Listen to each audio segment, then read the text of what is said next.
Voilà, et nous sommes toujours sans nouvelles de Pascal Boulanger. Si vous ne faites pas confiance à la voiture sans conducteur que l'on vient d'apercevoir, il vous reste les transports en commun. Chaque jour, des millions d'inconnus s'y croisent, la plupart du temps, sans échanger un mot ou un regard. Depuis 2 ans, un Nantais audacieux et sans doute sociologue voit les choses autrement. Laurent Giraudineau et Bruno Grégoire ont rencontré à Nantes cet homme passionné par la vie des autres. Alan est un illustre inconnu. Informaticien, 33 ans, marié, un enfant, mais quand il part au travail, il n'oublie jamais en chemin d'aborder un autre inconnu. Est-ce que vous acceptez de discuter avec moi et que je fasse une photo de vous, juste le visage? Si vous voulez, oui. C'est vrai, vous acceptez? Oui, oui. Cool.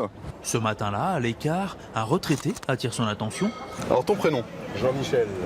En toute simplicité, Alan tutoie tout de suite et vite, le temps de quelques arrêts de tramway, la discussion peut aller à l'essentiel, comme ici, le souci pour un fils au chômage.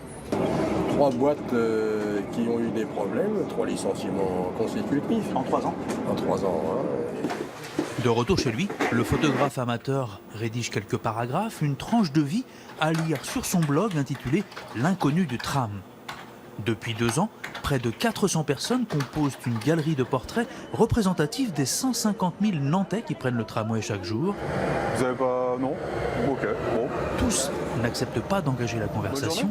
Une fois, ça m'est arrivé d'avoir une dizaine de refus, qu'il pleuvait, et la seule personne qui a accepté, c'était une jeune femme rome, qui effectivement, ce jour-là, ne faisait pas la manche ou autre, mais qui a accepté de jouer le jeu de la photo et qui me racontait sa difficulté de se faire cracher dessus tous les jours. Ligne 1, terminus, Beaujoire. Chaque jour, je prends le tramway. Chaque jour, je constate que les gens ne se parlent pas. Donc, Ceux qui se prêtent au jeu de connaître l'inconnu apprécient la situation.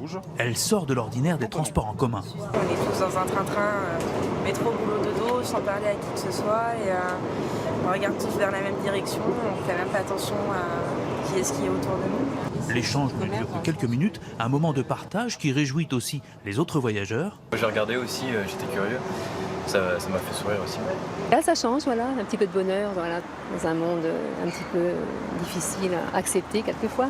Le mal du siècle à venir, c'est l'isolement des personnes. Moi, je le vois très bien. Les gens ont besoin de parler, les gens se livrent. Comme une petite communauté, 4000 habitués du blog suivent ces rencontres éphémères. Alan, l'inconnu qui ne l'est plus, a tissé du lien social, simple comme bonjour.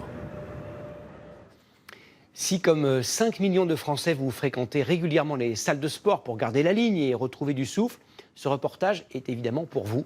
Après le step, le pilate, la zumba, le body pump, le crossfit fait désormais transpirer ceux qui veulent muscler leurs abdos fessiers.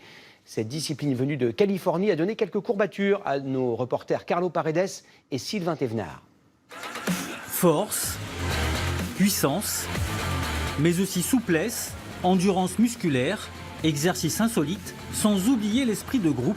C'est parce qu'il combine toutes ces caractéristiques que le CrossFit connaît une croissance fulgurante. Ouverte il y a 1 an, cette salle compte 100